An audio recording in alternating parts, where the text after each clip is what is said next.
Coaching संस्थानों के लिए नया दिशा निर्देश जारी किया है। कोचिंग में अब 16 साल से छोटे बच्चों का एडमिशन नहीं होगा। पढ़ाई 5 घंटे तक ही होगी। देश में कोचिंग संस्थान अब 16 साल से कम उम्र के बच्चों को अपने यहाँ प्रवेश नहीं दे सकेंगे। कोचिंग में अब सेकेंडरी परीक्षा के बाद ही नामांकन हो पाएगा। इसके साथ ही कोचिंग में छात्र एक दिन में अधिकतम 5 घंटे ही पढ़ाई कर पाएंगे। यह समय न तो सुबह की होगी और न ही देर शाम या रात में। केंद्रीय शिक्षा मंत्रालय ने यह दिशा निर्देश छात्रों को कई जो घटनाएं घट रही थी छात्रों को लेकर, उस मामले को देखते हुए फैसला लिया है।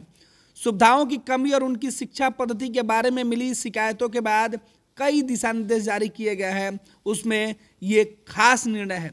शिक्षा मंत्रालय ने कहा है कि कोचिंग संस्थान स्नातक से कम योग्यता वाले शिक्षक नहीं रख सकेंगे। वे बच्चों के नामांकन के लिए अभिभावकों को भ्रामक वादे, रैंक या अच्छे रैंक की गारंटी नहीं दे सकेंगे। कोचिंग अपनी गुणवत्ता, सुविधाएं, अपने यहाँ पढ़ रहे छात्रों के परिणाम के बारे में प्रत्यक्ष या परोक्ष दावा भी नहीं कर सकेंगे।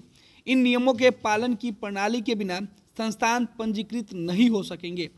मंत्रालय ने कहा कि इसका मकसद कोचिंग संस्थानों को विनियमित करने के लिए कानूनी ढांचे की जरूरत पूरी करना है और इनकी बढ़ती संख्या रोकना है।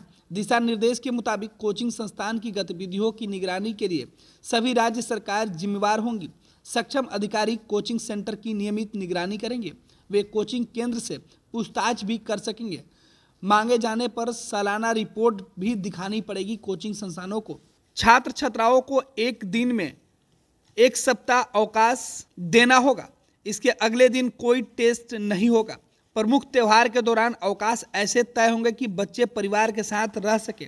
पंजीकरण के बाद ही कोचिंग शुरू हो सकेगी। मौजूदा कोचिंग को 3 महीने में पंजीकरण के लिए रजिस्ट्रेशन करवाना होगा। किसी संस्थान की कई ब्रांच है तो सभी अलग यूनिट होंगी। छात्रों के लिए जरूरी जगह और संसाधन नहीं है तो पंजीकरण नहीं होगा। प्रति छात्र न्यूनतम 1 वर्ग मीटर की जगह होनी अनिवार्य होगी।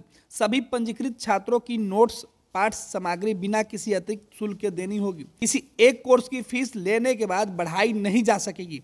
कोचिंग में जहां भी जरूरी हो वहां सीसीटीवी कैमरे लगाए जाए। विद्यालय के समय में कोचिंग नहीं चलेगी। छात्र और शिक्षकों का अनुपात सही रखना होगा।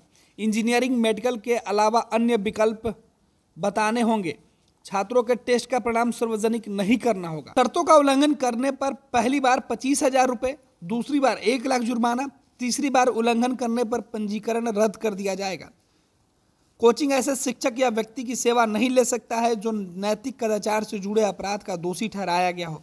अपनी वेबसाइट पर शिक्षकों की योग्यता, पाठ्यक्रम, पाठ्य सामग्री, अवधि, छात्रावास की सुविधा और फीस का विवरण बताना होगा। छात्रों को तनाव से निपटने के लिए दखल तंत्र स्थापित करना होगा। फीस पारदर्शिता और तार्किक हो। हर बच्चे को फीस की रसीद दी जाए। छात्र बीच में कोर्स छोड़े तो बची अवधि की फीस लौटाई जाए। इन तमाम मुद्दों पर खुलकर बातचीत हुई है और कहा गया है कि अब छात्रों के हित में कोचिंग संस्थान फैसला लेंगे और इन चीज़ों की निगरानी अब राज्य सरकार करेंगे। 50 से अधिक विद्यार्थी जहां पढ़ेंगे उससे कोचिंग सेंटर माना जाएगा। इसमें खेल, नृत्य, थिएटर, अन्य रचनात्मक गतिविधि शामिल नहीं होगी। पैनोरमा ग्रुप, जो सोचता है वो करता है। ये लो, मुंह मीठा करो। आज मैंने अपना जॉब छोड़ दिया। अब हम पूर्णिया वापस जाएंगे। जॉब छोड़ दिया है?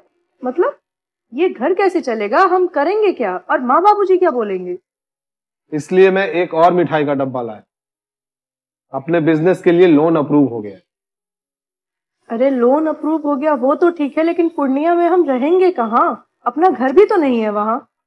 इसलिए तो एक और मिठाई का डब्बा अलग से लाया हूँ।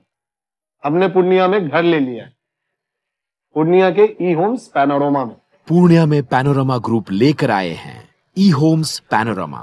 बड़ा घर, आलीशान जिंदगी और अत्याधुनिक सुविधाओं के संग। अरे अब क्यों मुंह मीठा करवा रही हो? क्योंकि हम घर वापसी जो कर रहे हैं। घर वापसी की खुशी पूर्णिया में ई होम्स पैनोरमा के संग। E Homes Panorama, luxurious lifestyle redefined.